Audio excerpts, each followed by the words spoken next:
Halo teman-teman, di video kali ini saya akan membuat program kasir cafe menggunakan Python. Saya akan membuat program kasir untuk Bank Coffee Pancasila yang ada di dekat tempat tinggal saya. Program ini akan memiliki beberapa fitur. Yang pertama, sistem login kasir. Yang kedua, 2 menu terpisah makanan minuman. Yang ketiga, keranjang belanja yang akan kita isi dari kedua menu. Dan keempat, proses pembayaran dan hitung kembalian. Dan yang terakhir yaitu yang kelima, menyimpan seru ke file txt. Langsung saja kita mulai. Oke, langkah pertama kita siapkan data menunya. Karena kafenya punya menu makanan minuman, kita akan buat dua list terpisah.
Kode yang saya ketik ini adalah variabel global.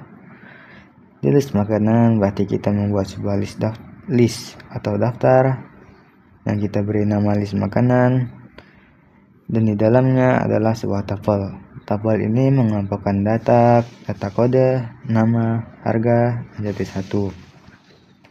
Saya pakai tabel karena datanya tidak akan saya ubah-ubah. Sekarang tentukan juga username dan password untuk kasir kita. Ini juga variabel global, berarti kita menyimpan sebuah string atau teks ke dalam variabel. Persiapan data selesai. Sekarang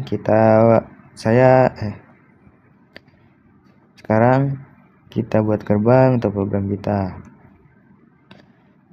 Kita tidak mau sembarang orang mengakses kasir, jadi saya membuat fungsi untuk login kasir.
Sintaks dev login kasir berarti kita mendapatkan sebuah fungsi baru.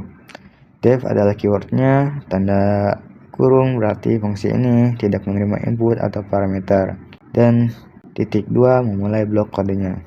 Lalu print sama dengan kali 30 adalah tag Python untuk mencetak string sama dengan sebanyak 30 kali. Di dalam fungsi login kita akan pakai while true agar program terus meminta login sampai benar. While true ini adalah perolongan loop tak terbatas. Kode di bawahnya akan terus terulang. Di sintaks input, ini adalah fungsi bawaan untuk meminta input dari pengguna. Teks yang diketik pengguna akan disimpan di variabel input username sebagai string. Setelah dapat input, kita cek apakah sudah benar.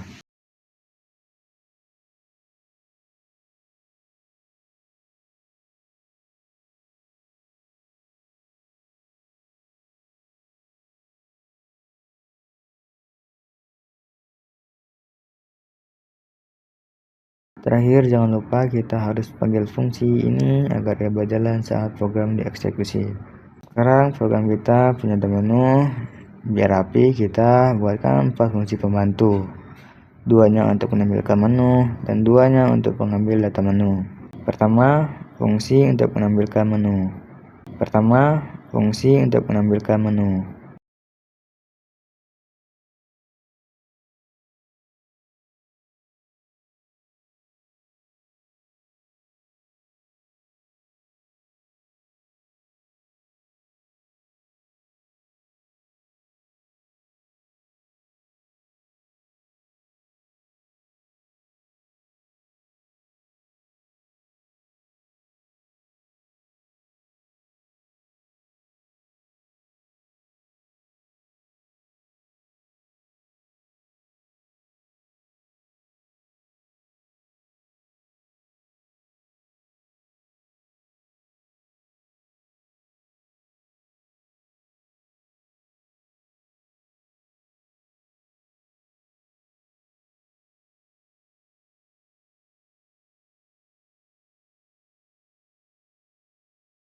Ini adalah perulangan for.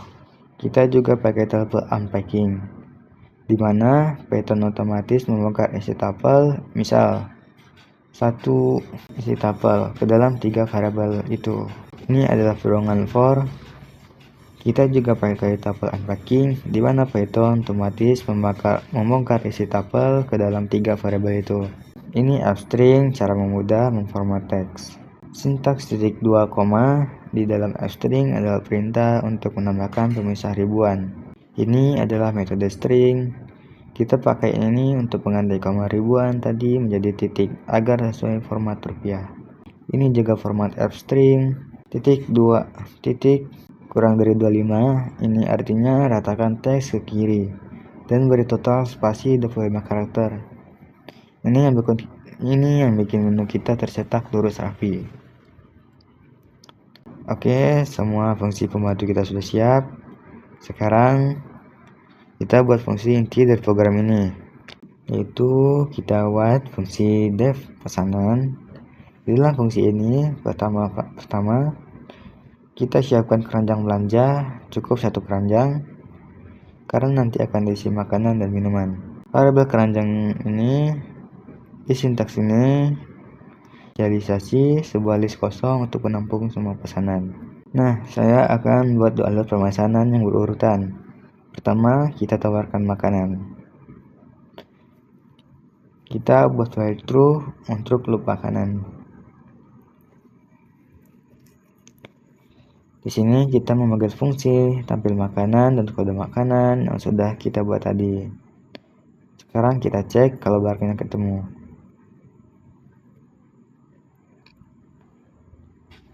Ini adalah cara paling tepat di Python untuk mengecek jika item bukan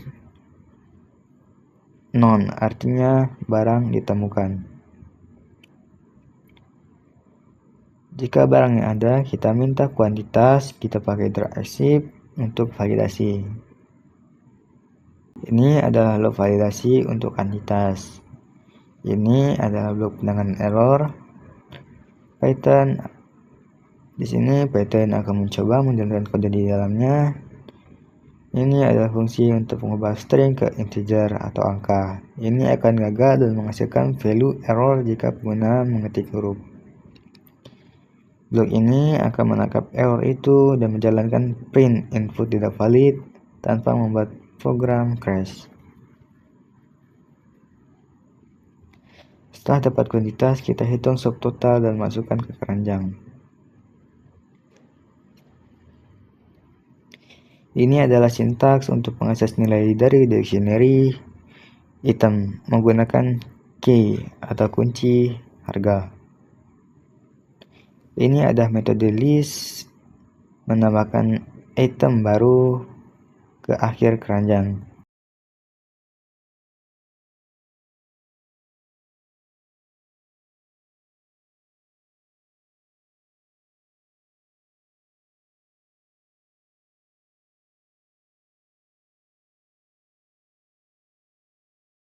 Lalu kita tanya mau tambah makanan lagi atau tidak. Metode string ini mengubah input Y atau N menjadi huruf besar untuk agar pengecekan if lebih mudah. Kita bagian return 1 ini sebagai bendera atau flag. Setelah keluar dari loop, kita cek benderanya. Jika true, maka break ini akan menghentikan loop memesan makanan. Begitu kasir menekan N di sini, loop minuman juga akan berhenti dan program lanjut ke pembayaran. Setelah selesai memesan minuman, program akan lanjut ke proses pembayaran. Pertama, kita cek dulu jangan-jangan keranjangnya kosong. Ini cara singkat di Python untuk mengecek jika keranjang kosong. Disk kosong bernilai false, jadi not false menjadi true. Ini jika dipanggil dalam fungsi return akan langsung menghentikan fungsi tersebut. Jika ada sinyal, kita hitung totalnya. Ini adalah generator expression yang digabung dengan fungsi sum. Ini cara cepat untuk looping keranjang. Ambil item subtotal dari setiap item dan jumlahkan semuanya.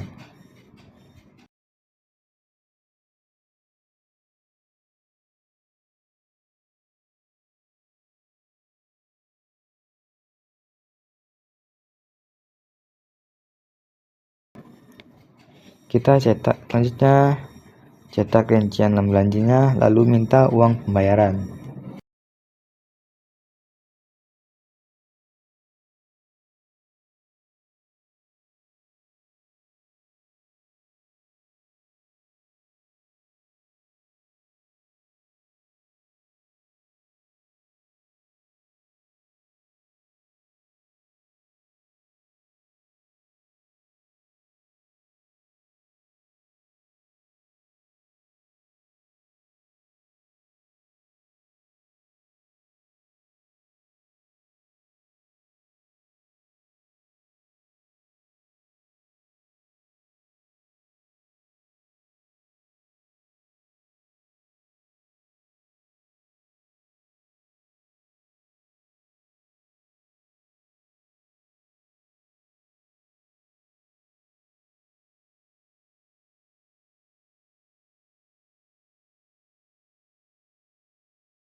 Hitung kembalian lalu kita cetak struknya ke layar. Kita juga perlu import data untuk mendapatkan tanggal.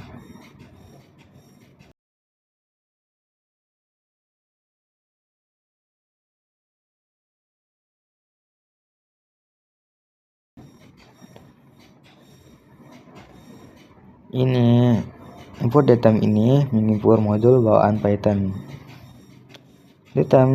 Datam.now memanggil fungsi now untuk mendapatkan waktu saat ini. Ini metode string format time. Ini mengubah objek waktu menjadi string yang bisa dibaca.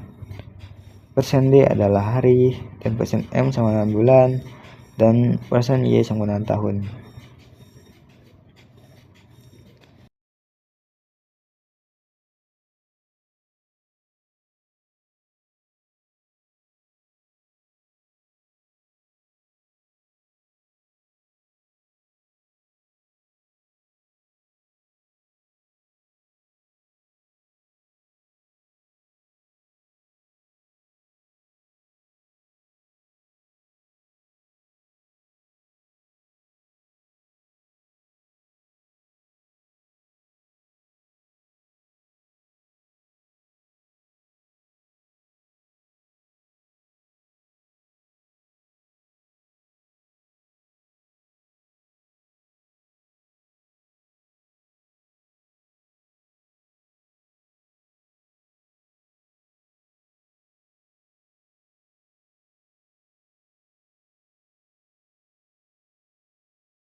Terakhir yaitu fitur menyimpan struk ke file txt.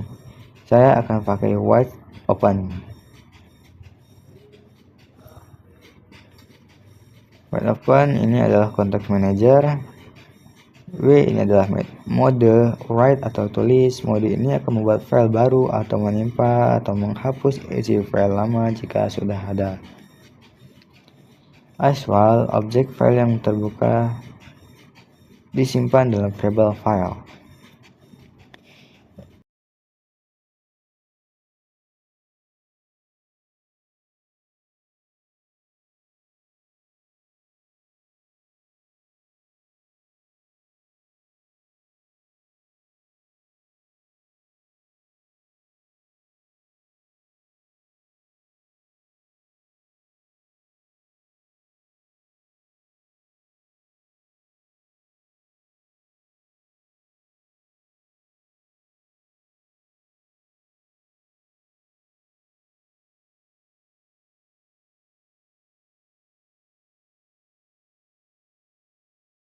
Ini metode file untuk menulis string ke dalam file. Kita harus menambahkan /n atau karakter nilai lain secara manual untuk pindah baris.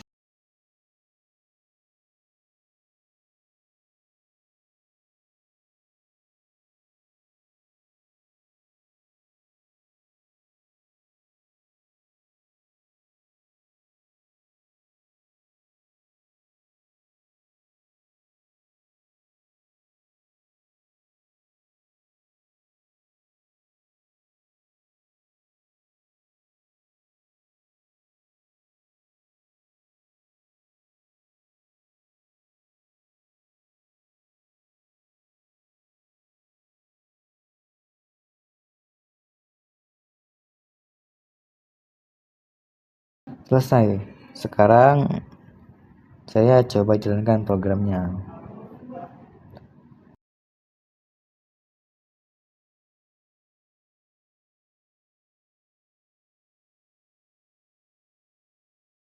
Dan berhasil. Struknya tersimpan rapi di file text. Oke teman-teman, jadi itu cara membuat program kasir cafe dengan Python. Lengkap login dan menu yang terpisah. Semoga ini bermanfaat. Terima kasih sudah nonton.